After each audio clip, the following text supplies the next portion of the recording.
Once again, welcome back to the channel, everybody. My name is Nathan, and today we're going to look at a vehicle that you can acquire early game. It's pretty strong, and it's also rather cheap to purchase. So, without further ado, here is the Caterpillar CT680. Hope you guys really enjoy this. If you like the channel and its content, please consider liking, subscribing, commenting, and please share the video as well. So, let's get into this.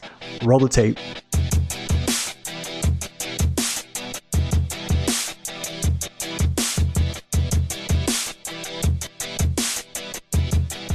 The company Caterpillar is well known for their super heavy machinery vehicles, but from 2011 through 2016, the company opened a new on-highway trucking line. The CAT CT680 was a Class 8 vocational truck sold by Caterpillar and built at Navistar International's factory in Texas.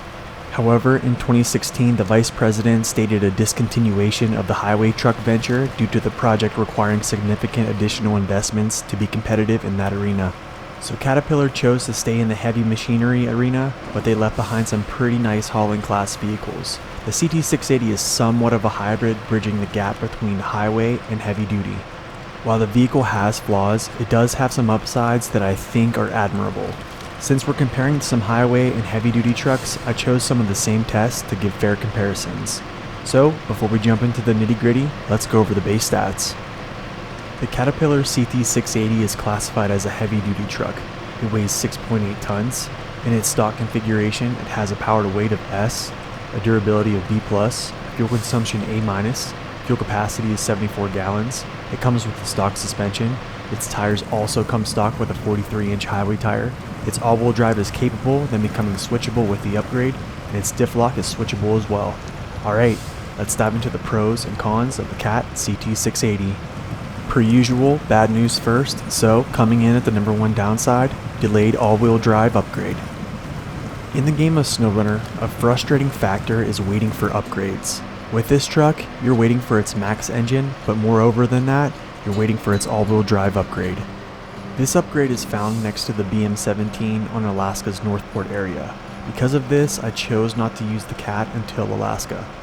There are only a few trucks in the game that are able to thrive without the all-wheel drive upgrade, but the CT680 unfortunately is not one of them. However, I don't feel that waiting on the engine upgrade is a big deal due to its high stock power, but the vehicle will struggle greatly without the all-wheel drive upgrade. Downside number 2, no raised upgrade. No Caterpillar vehicle in the game is given a raised suspension option. The CT680 would act so much differently in muddy or snowy areas with that upgrade. I'm not real sure why the CT680 and 681 are both neglected in this department by the SnowRunner development team. It could, however, be something to do with Caterpillar designing them as highway vehicles, but even the Ford CLT and the GMC MH9500 have raised kits. As we move through this list, you'll see how the problems begin to stack up working against our beloved CAT. Downside number 3. Tires.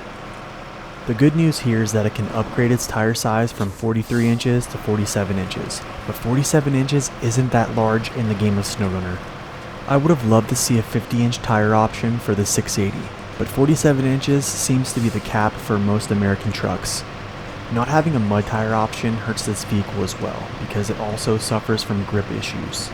With no raised suspension and small tires, there's another issue we have yet to discuss that adds to our downside snowball effect. Downside number 4, ground clearance. With no raised suspension upgrade and small tires, we can kind of figure out that it's going to be prone to dragging its frame through the mud and the snow. However, it gets worse. The CAT CT680 along with its brother the CT681 both have what I think is called the walking beam suspension.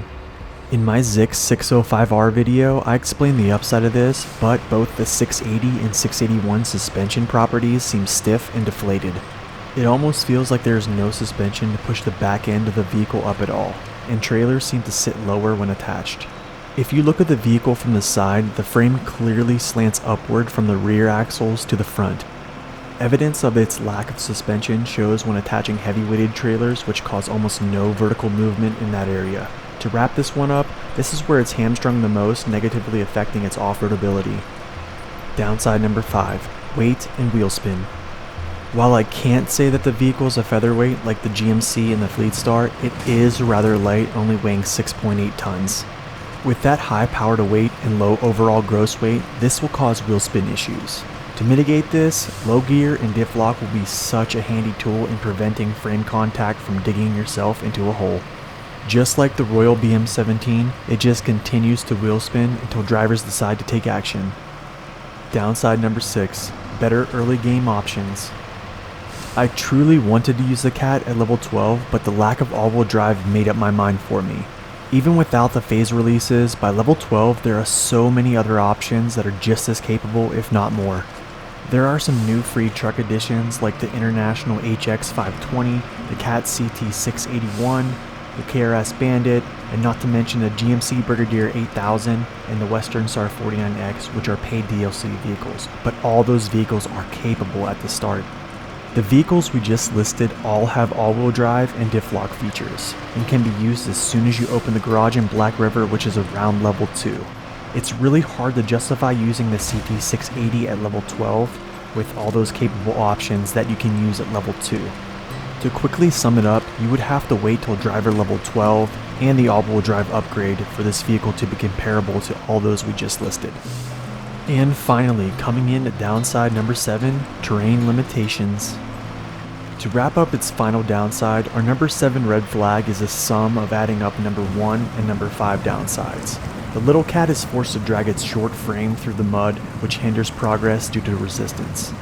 It's also going to struggle with crawling over rocks, and not just the big rocks, but the small ones too.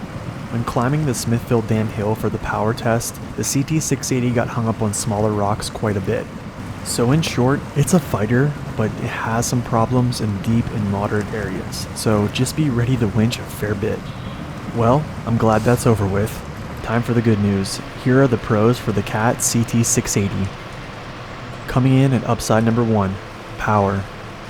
The little cat from the start boasts the S power to weight and later is upgraded to a more powerful engine. That upgraded engine is shared with the Dairy Longhorn 4520, the Freightliner M916A1, the Royal BM17, the Western Star 49X, the CAT CT681, and the International HX520. As power goes, the CT680 is well suited for hauling heavy loads. Once again, like the BM17, I've yet to see its wheels lock up under load, and the vehicle is quick off the line. It really feels like it wants to jump out of its frame when I throw it into high gear right after establishing forward movement. Upside number 2, switchable all-wheel drive and diff lock. The switchable all-wheel drive and diff lock is more of a cerebral gameplay in my opinion. It calls on more situational awareness and attention to the way a vehicle is reacting to conditions. The CT681, after finding its all-wheel drive upgrade, has the option to toggle both these features on and off. I think the switchable option is a great way to become a better player, but also it can help with fuel savings as well. I'm actually thankful the CAT has this feature, because I utilize both of these frequently and in conjunction to get the pickups and drop-offs. Upside number 3, multiple engines. One of the best things a driver can have in SnowRunner is options. The CT680, once again like the BM17, has options when it comes to engines. The reasoning for this upside could be either to mitigate wheel spin by choosing a less powerful engine or increasing fuel economy. The CAT has the power with any engine it can use, but being able to choose more power for shorter trips or more efficiency and less wheel spin is a huge upside in my book. Upside number 4, average size fuel tank and varied consumption. I debated on whether this vehicle was good on fuel consumption, but our number 3 upside shows that it has potential to be better in that department. The CAT also has an average 74-gallon fuel tank and decent consumption due to the customizable engine options. This might seem subjective, but contracts in SnowRunner can get pretty long, which is why I felt this was a legitimate upside. Upside number 5, stability and balance. As we all know, I don't use the high-range gearbox much, but when I do in the CAT, I noticed it resists tipping pretty well. The truck doesn't weigh much at all, but I believe the weight is in its frame. Throughout the video, you'll see it tip up a little bit, but it never fully gives to rollover even with my reckless driving. I do, however, need to mention that its balance is not that good with semi-trailers though. I think this upside surprised me the most, but again, I'm so thankful for it. And finally, coming in at the number 6 upside, it's affordable. A lot of vehicles in the game have high price points, but the CT680 is actually quite cheap considering it's a purchase-only vehicle. For a little over $56,000 in-game, it's a good buy at driver level 12 with the all-wheel drive upgrade ready to attach. Some trucks in-game are so expensive to buy, leaving you with nothing left, but I felt this was an upside because you can purchase, upgrade, and deploy it for a fair price. Okay, so moving on to my personal ratings for this truck. For power, I gave it a 4 due to sharing a strong engine with other notable vehicles. For terrain navigation, I felt a 3 was quite generous. Downsides 1 through 5 really hurt this vehicle because it limits where the vehicle is actually effective. Due to its power, switchable diff lock, but the lack of all-wheel drive option in early game, and a low dragging frame, I felt new players would struggle, so I felt a 2 was fair. For aesthetics, what can I say? I like how American trucks look. A 4 is good here. Stability is surprisingly good despite driving it like I stole it, so I think a 4 is fair. The vehicle probably should be close to 5, but it's not impervious to tipping. Because it shares the same engines as a Royal BM17 and has an average size fuel tank, I don't think it has the greatest range or economy. You can increase the fuel economy with those upsides we talked about, but I still feel that a rating of 2 is accurate. Because it can use mostly every attachment available to its class, I think a 5 is appropriate. A low sitting frame, small tires, no race suspension, and a ton of wheel spin is a concoction meriting a rating of 2. One of my main issues with this vehicle is grip and frame height. So in conclusion, the CAT CT680 is a challenge due to all those downsides we talked about. Its downfall is its lack of suspension, low ground clearance, small tires, and wheel spin. However, I think those can be managed with good driving. It does have good power, great stability, and is relatively fast. I believe drivers pass this up simply because we all tend to look for the next best thing or something that gets the job done easier. The CAT, however, does get outperformed in heavy mud by the GMC MH9500, but it has quite a bit more pulling power and weighs more. Its performance crushed the MH9500 on the Smithfield Dam power test, so I think their ability is around equal. I think if given a raised upgrade, better tires, and a fixed rear suspension, the CT680 will compete with mid-tier off-road class trucks. Personally, the little CAT is a vehicle I like, and I've used it on the Phase 4 maps a little bit with success. It might not be a trailblazer, but the 680 is still a fighter, which is why I haven't given up on her yet. Try it out and let me know what you think. I hope this review gave you a fresh new perspective of the CAT CT680. Please smash the like button. Definitely share this video with someone who is struggling with the game, and subscribe to the channel and hit the bell so you don't miss any future content. Hope y'all have a wonderful day, God bless, and stay upright.